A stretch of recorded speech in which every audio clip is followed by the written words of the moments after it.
Mga kapatid, matutunghayan po natin ang Fourth Impact na narinig sa background. Ang kinakanta nila, I'll Be There.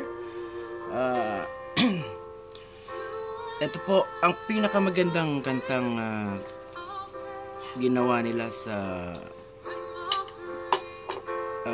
X Factor sa tingin ko.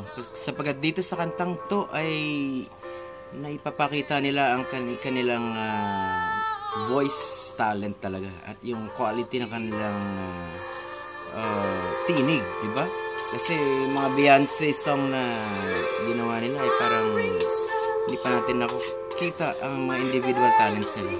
Pero dito ay matutunghayan natin ang Fourth Impact ay talaga namang matindi. Matindi talaga sila.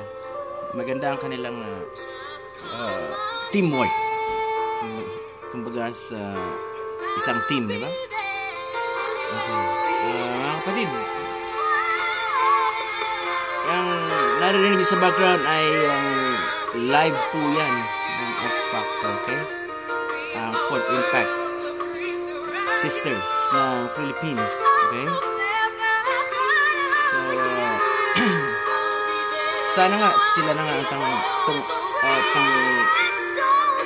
sila na ang tanghaling champion, okay? Ito po muli si JR Patatas. Ang tabayanan niyo.